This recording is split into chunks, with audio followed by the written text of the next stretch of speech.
dense jungle canopy blocked most of the purple sunlight from reaching the forest floor of Verdania 7. Steam rose from the damp earth as 24 young beings gathered in a clearing that had been carved out specifically for this purpose. Each cadet wore the standard academy uniform, but their species differences were impossible to hide. Some had scales that shimmered in the dim light. Others had multiple arms or eyes that could see in spectrums beyond normal vision. Tom Bradley stood near the edge of the group, his human features making him look almost plain compared to his classmates. The reptilian cadet next to him had skin that changed colors every few seconds, while another student seemed to be made entirely of living crystal that chimed softly when it moved. Tom had grown used to being the odd one out during his time at the Galactic Defense Academy, but today felt different. The Academy instructors had been building up this exercise for months. Every cadet knew about the legendary survival course that took place on this jungle moon. Most students never made it past the third day, and those who did became instant celebrities among their peers. The stories told in the Academy halls spoke of impossible challenges and a hunter so skilled that even experienced soldiers feared facing him. Commander Thane emerged from the jungle without making a sound. The Vortex stood nearly 8 feet tall, his predatory frame covered in dark fur that seemed to absorb light. His yellow eyes scanned the group of cadets with the patience of someone who had done this countless times before. Most students took an involuntary step backward when his gaze passed over them. "Welcome to your final survival examination," Thane said, his voice carrying easily across the clearing despite being barely above a whisper. "For the next 7 days, this jungle will be your home. Your objective is simple: avoid capture. I will be hunting each of you using every skill I have developed over 3 centuries of warfare and training." The crystal student made a nervous chiming sound. Several other cadets shifted uncomfortably. Tom noticed that even the most confident members of his class suddenly looked less sure of themselves. "You may use any equipment you brought, any technique you learned, any advantage your species naturally possesses," Thane continued. "The rules are simple. If I touch you, you are captured and removed from the exercise. The last cadet remaining wins. In the history of this academy, no student has ever completed the full 7 days." A murmur went through the group. Everyone had heard this statistic, but hearing it directly from Thane made it feel more real. The commander raised one clawed hand and the cadets fell silent immediately. "You have exactly 1 hour to scatter and establish your positions," he said. "Use this time wisely. When the horn sounds, the hunt begins. Remember that Verdania 7 has many dangers beyond myself. The local wildlife considers you all potential prey. The plants can be poisonous and the weather changes without warning." Tom watched his classmates begin checking their equipment. The Saurian students activated thermal regulation suits that would mask their body heat. The insectoid Chieftain tested pheromone scramblers that cost more than Tom's family made in a year. Others deployed holographic generators, phase shift devices, and sensor jammers that represented the peak of their civilizations. Technology. The human cadet opened his simple backpack and pulled out items that made several nearby students laugh. Quietly, mud-colored face paint, basic rope, a small knife, and what appeared to be ordinary clothing in earth tones. Everything Tom carried could have been found in any basic camping store on Earth. "Planning to finger paint your way to victory?" asked one of the crystal beings, its voice tinkling like broken glass. Other students joined in the laughter. Tom ignored the comments and began applying the face paint in irregular patterns. His grandfather had taught him this technique during hunting trips in the Montana wilderness. The old man had learned it from his grandfather, who had used it during the old wars on Earth. It was knowledge passed down through generations of humans who understood that sometimes the simplest methods worked best. As cadets began disappearing into the jungle, Tom studied the terrain around him. Most of his classmates were heading for areas with good technological advantages. Clearings where their sensors would work best, rocky areas where energy shields could be anchored, or water sources where their equipment could be recharged. Tom chose a different path. He moved toward the densest part of the jungle, where the canopy was so thick that electronic devices would struggle to function properly.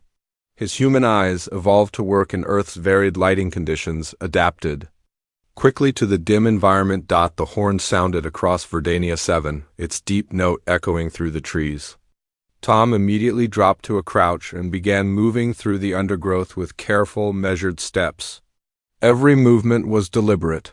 Every footfall planned to avoid snapping twigs or rustling leaves. Within minutes, he could hear the sounds of advanced technology activating throughout the jungle. Energy weapons hummed to life, force fields crackled with power, and sensor arrays began their electronic sweeps. The other cadets were preparing for war using the most sophisticated tools their species had developed. Tom picked up a handful of damp earth and rubbed it into his clothing. The smell would help mask his human scent from Thane's enhanced senses. He gathered local leaves and small branches, weaving them into his gear until he looked more like a moving bush than a person. Somewhere in the distance, he heard the first scream of a captured cadet. Then another.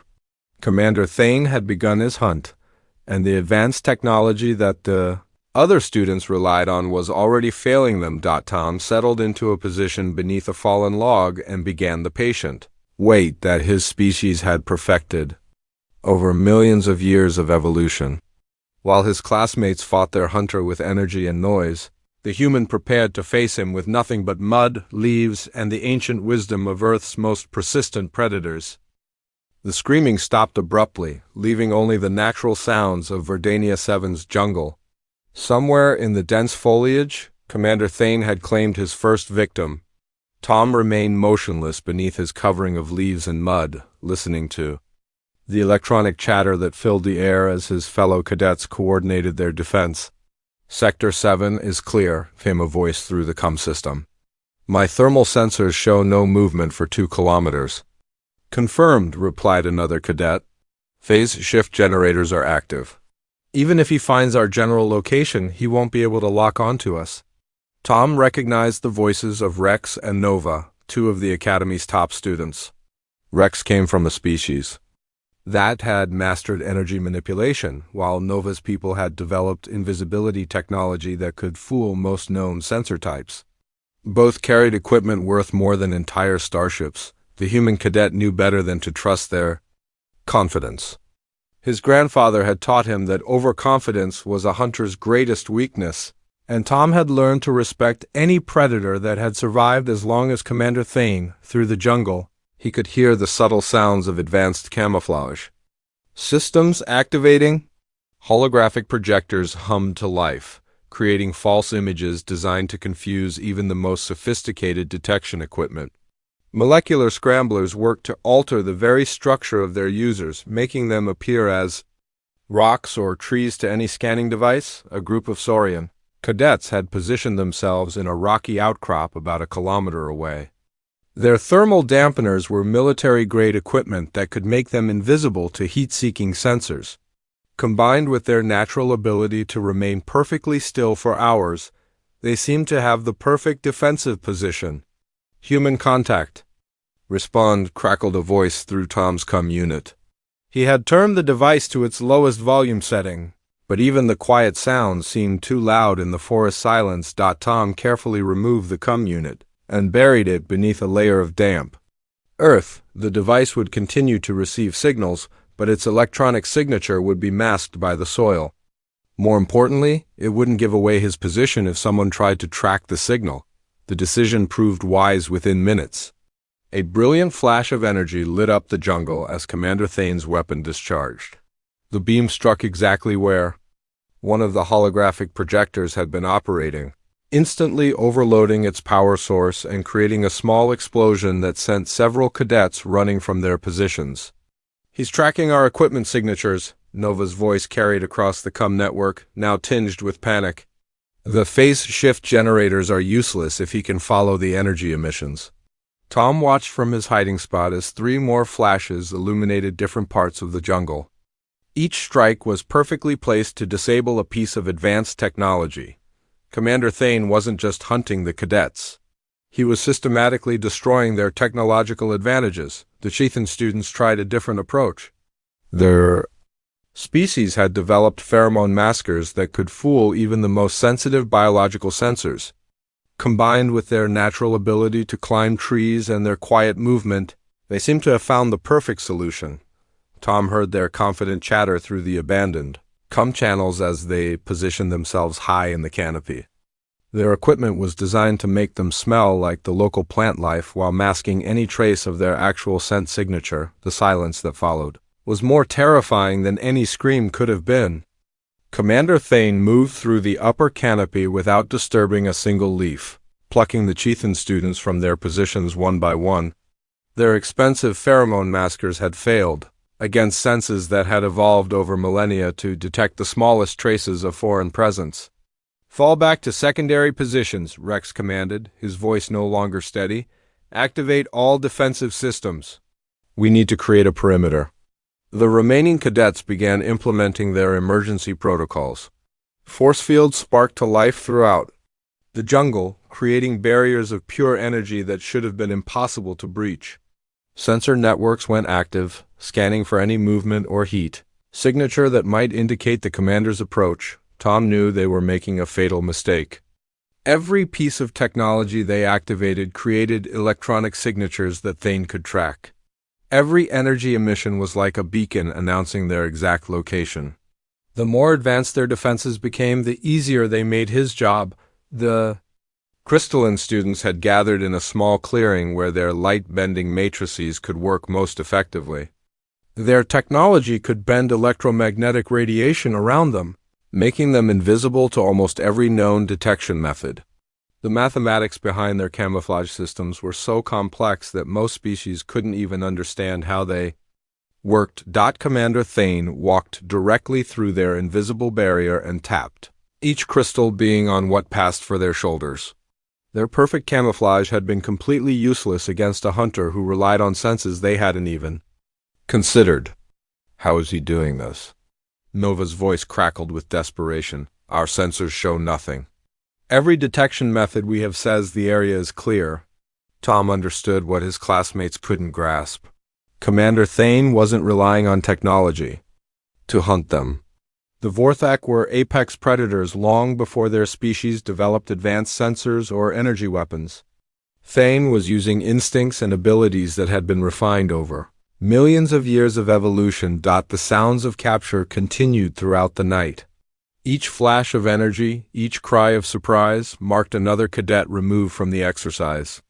The most advanced camouflage systems in the galaxy were proving worthless against a hunter who understood that technology always had limitations. By dawn, only 6 cadets remained active on the network. Their confident chatter had been replaced by whispered coordination and growing fear. The jungle that had seemed manageable with their advanced equipment now felt hostile and threatening. Tom remained in his simple hiding spot, covered in mud and local vegetation. While his classmates had spent millions of credits on equipment that was now failing them, he had used materials that cost nothing and left no electronic signature for the commander to track. Somewhere in the morning mist, Commander Thane continued his methodical hunt, proving that sometimes the most primitive approach was also the most effective. Morning brought fresh humidity to the jungle of Verdania 7, and with it the sounds of more cadets being eliminated from the exercise. Tom counted at least 3 more captures during the early hours, each marked by the distinctive sound of Commander Thane's weapon disabling electronic equipment before claiming another student. The human cadet had not moved from his position all night. His muscles ached from remaining motionless for so long, but his grandfather's training had prepared him for exactly this kind of endurance test. During those long hunting trips in Montana, the old man had taught him that patience was often more valuable than any weapon. "This is impossible," came Rex's voice through the abandoned unit buried near Tom's position. "He's taken 17 of us in less than 24 hours. Whatever training they gave this Vorthak, it's beyond anything we learned in our tactics classes." Tom listened to the remaining cadets coordinate their desperate strategies. They were still thinking like soldiers instead of prey, still trying to use technology to solve a problem that required different skills entirely. Each plan they discussed involved more equipment, more energy signatures, more electronic emissions for Commander Thane to track. The human began his careful preparation for movement. Every action was deliberate and slow, designed to avoid creating any disturbance that might attract attention. He added fresh mud to his camouflage, replacing the areas that had dried during the night. Local insects had crawled into his clothing and hair, but he left them alone. They were part of his disguise now. Tom's grandfather had learned these techniques from his own grandfather, who had used them during Earth's ancient conflicts. The knowledge had been passed down through generations of humans who understood that survival often depended on becoming invisible to those who hunted them. No technology was involved, just understanding of how to use natural materials and human instincts. Status report, Nova's voice cut through the morning air. I count only 4 active signals remaining. Make that 3, came another voice, followed by the sound of equipment being destroyed. Another cadet had been eliminated. Tom began moving through the undergrowth with the slow, careful steps his species had perfected over millions of years of evolution. Humans were persistence hunters, designed to track prey over long distances while remaining undetected. The same skills that had made his ancestors successful on the African plains now served him in an alien jungle. Every few meters, he stopped to listen and observe. His human senses, which his classmates considered primitive, were actually well adapted for this environment. His eyes could detect movement and patterns that electronic sensors might miss. His ears could distinguish between natural sounds and the subtle noises made by someone trying to move quietly. The human's signal went dead hours ago, Rex noted over the communication network. Either he's been captured and they didn't announce it, or he disabled his equipment. Probably captured, Nova replied with a mixture of sadness and contempt. He was using Stone Age camouflage techniques. Mud and leaves against a hunter with 3 centuries of experience. It was only a matter of time. Tom almost smiled at their assumption. While they relied on technology that broadcast their positions to anyone who knew how to read the signals, he had become effectively invisible by using materials that created no electronic signature at all. His mud and leaf camouflage didn't fool sensors because it wasn't designed to. It fooled eyes and noses and the basic senses that predators had used long before technology existed. The human found a new position near a stream where the sound of running water would help mask any small noises he might make. He gathered fresh materials for his camouflage, weaving local plants into his clothing until he looked like a natural part of the landscape. The process took nearly an hour, but Tom knew that patience was more important than speed. Through the morning, he listened to his classmates' positions being eliminated one by one.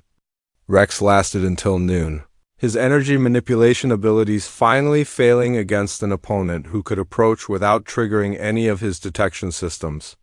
Nova held out until mid-afternoon, her invisibility technology useless against a hunter who could track her by scent and sound instead of sight. By evening, only 2 signals remained active. Tom knew that one of them belonged to Zara, a student from a species known for their natural camouflage abilities. The other was probably Kai, whose people had developed adaptive clothing that could mimic any surface texture. Where is everyone?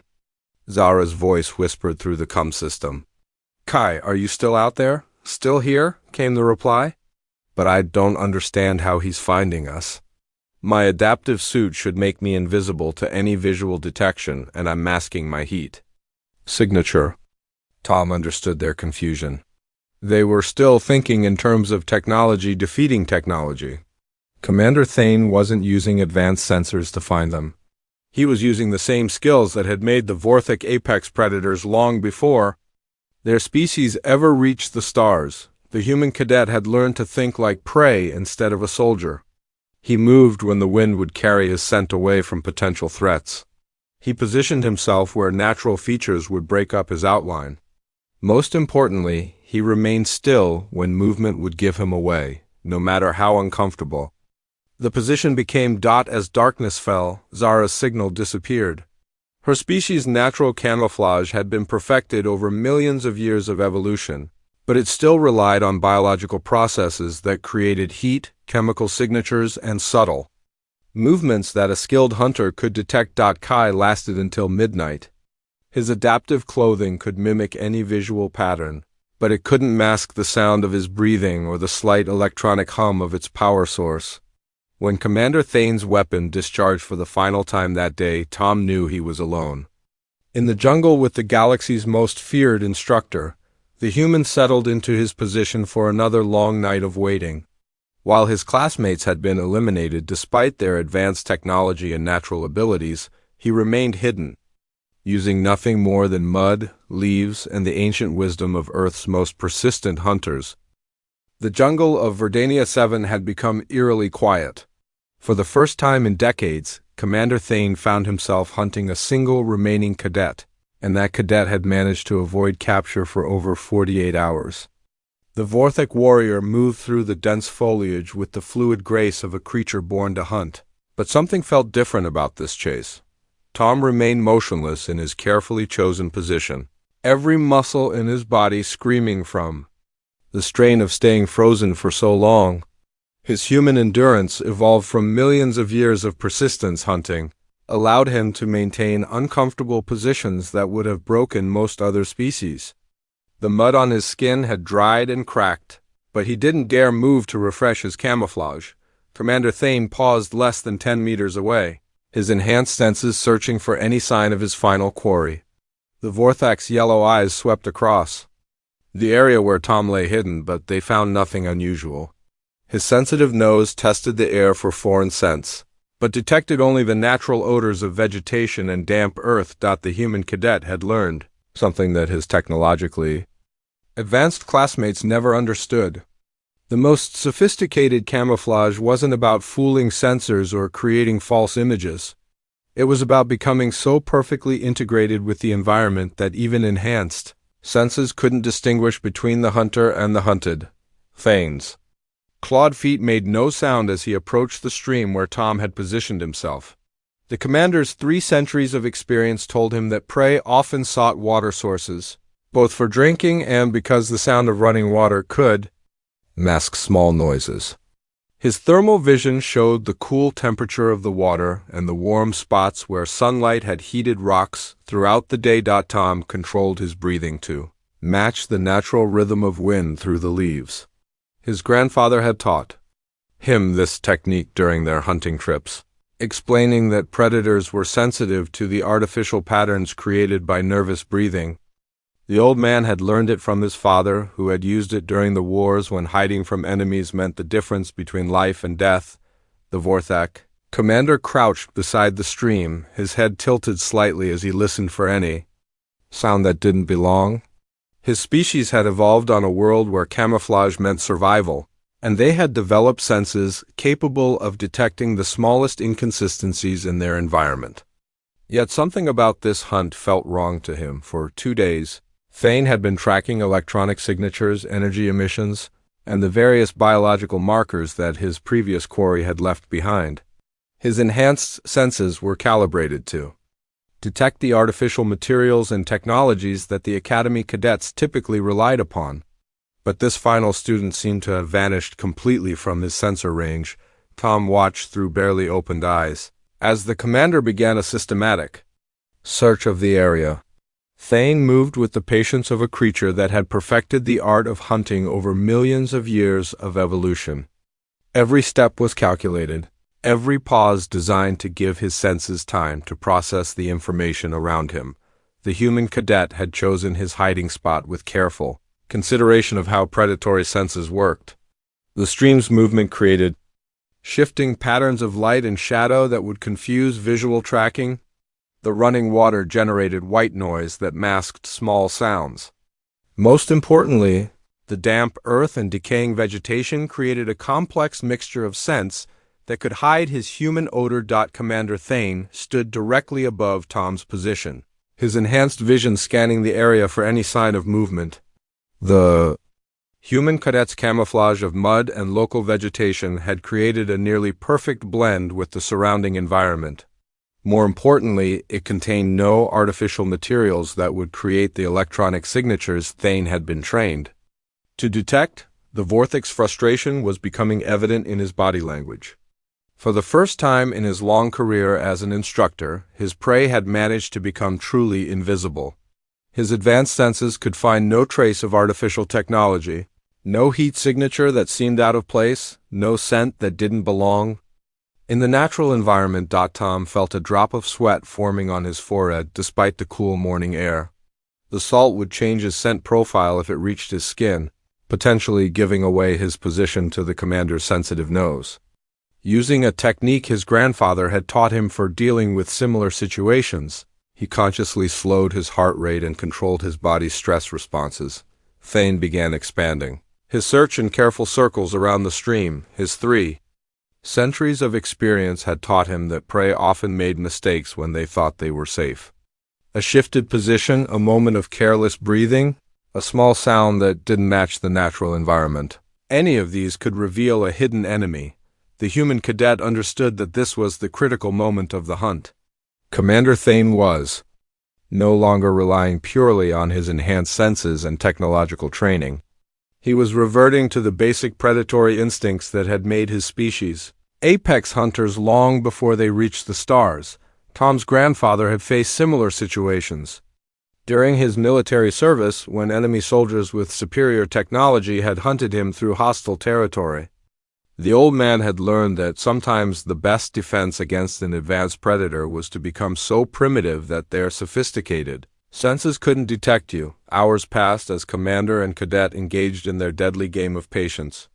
Thane would move a few meters, pause to scan the area, then continue his methodical search. Tom remained frozen in position, his human endurance allowing him to maintain the uncomfortable pose far longer than most species could manage.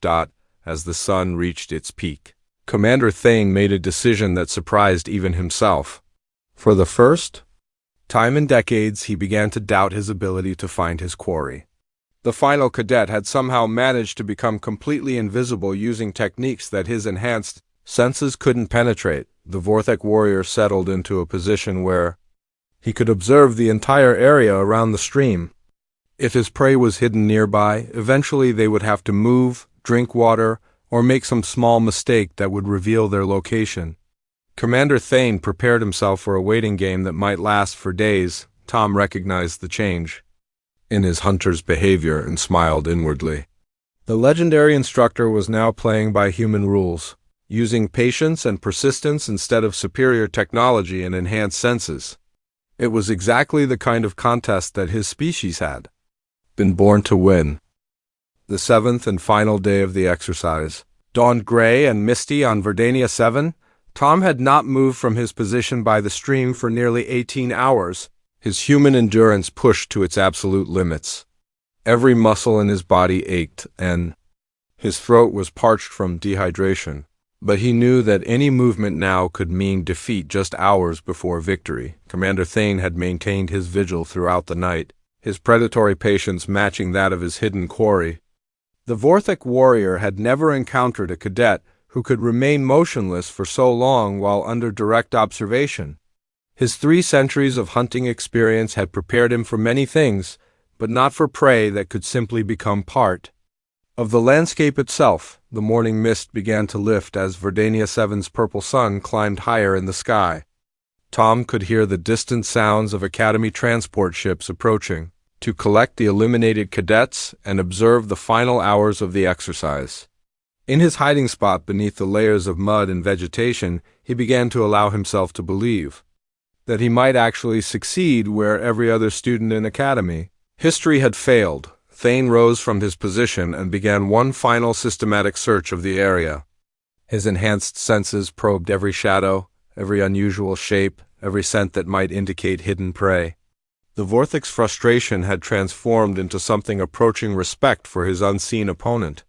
Whoever this final cadet was, they had managed to achieve something that seasoned soldiers had failed to accomplish. Tom watched through barely opened eyes as his instructor moved closer to his position. The commander's yellow gaze swept across the area where the human lay hidden, but the careful camouflage of earth and local vegetation continued to render him effectively invisible. His grandfather's techniques, passed down through generations of hunters and soldiers, were proving superior to the most advanced detection methods in the galaxy. The sound of the final horn echoed across the jungle, its deep note announcing the end of the exercise. For the first time in the Academy's history, a cadet had successfully evaded capture for the full 7 days. Commander Thane stopped his search and stood motionless for a long moment, his predatory instincts warring with his intellectual understanding of what had just occurred. Tom waited several minutes after the horn sounded before slowly beginning to emerge from his hiding place. His movements were careful and deliberate, partly from caution and partly because his muscles had cramped from remaining in the same position for so long. The mud and vegetation that had served as his camouflage fell away as he stood, revealing his human features to the amazed Vorthik instructor. "Cadet Bradley," Commander Thane said, his voice carrying a tone that none of his students had ever heard before. "In 3 centuries of conducting this exercise, you are the first to achieve complete success." Tom nodded respectfully but said nothing. His grandfather had taught him that good hunters spoke only when necessary, and the success of his primitive camouflage techniques spoke louder than any words could within minutes. The jungle clearing filled with Academy personnel and transport ships. The 23 eliminated cadets were brought from their temporary holding areas to witness the unprecedented conclusion of the exercise. Many of them stared at Tom in disbelief, unable to understand how his simple techniques had succeeded, where their advanced technology had failed. Rex and Nova approached their human classmate with expressions of amazement and newfound respect. The same students who had mocked his Stone Age methods just days earlier now looked at him as if he had accomplished something magical. "How did you do it?" Rex asked, his voice filled with genuine curiosity. "Our sensors never detected you. Even when we knew approximately where you were, our equipment showed nothing." Tom finally spoke, his voice hoarse from days of silence. "I didn't try to fool your sensors," he explained. "I just made sure there was nothing artificial for them to detect. Mud, leaves, and patients don't show up on electronic equipment." Commander Thane stepped forward to address the assembled group. His predatory features showed an expression that his students had never seen before, something that might have been humility mixed with professional admiration. "Observe carefully what has happened here," the Vorthek instructor said, his voice carrying across the clearing. 23 of you carried technology worth millions of credits. You used camouflage systems that represent the pinnacle of your civilization's scientific achievement. You deployed energy shields, holographic projectors, molecular scramblers, and detection equipment that should have made you invisible to any hunter. He paused to let his words sink in before continuing. Cadet Bradley defeated all of you using materials that cost nothing and techniques that his species developed before they ever reached the stars.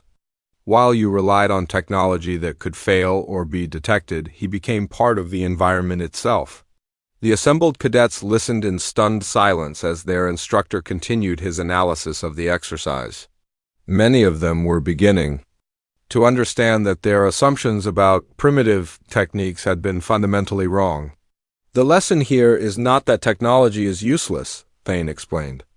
"It is that technology has limitations, and those limitations can be exploited by someone who understands fundamental principles of survival and concealment."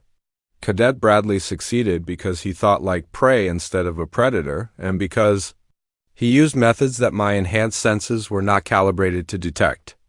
Tom found himself surrounded by classmates who wanted to understand his techniques. Students who had previously dismissed him as coming from a backward world now listened intently as he explained the basics of natural camouflage and patience-based hunting strategies. The Academy instructors began documenting Tom's methods for inclusion in future survival courses. The simple techniques that his grandfather had taught him during hunting trips in Montana were about to become part of the standard curriculum at the galaxy's most prestigious military academy. As the transport ships prepared for departure, Commander Thane approached Tom privately. The legendary Vorthik warrior extended one clawed hand in the universal gesture of respect between hunters. "Your species may be considered primitive by galactic standards," he said quietly, But today you have proven that sometimes the oldest methods are also the most effective. You have earned the respect of every instructor at this academy." Tom shook the offered hand, thinking of his grandfather and the generations of human hunters who had developed these techniques through necessity and passed them down through stories and practical experience. He had not just succeeded in an academic exercise, he had proven that Earth's ancient wisdom still had value among the stars.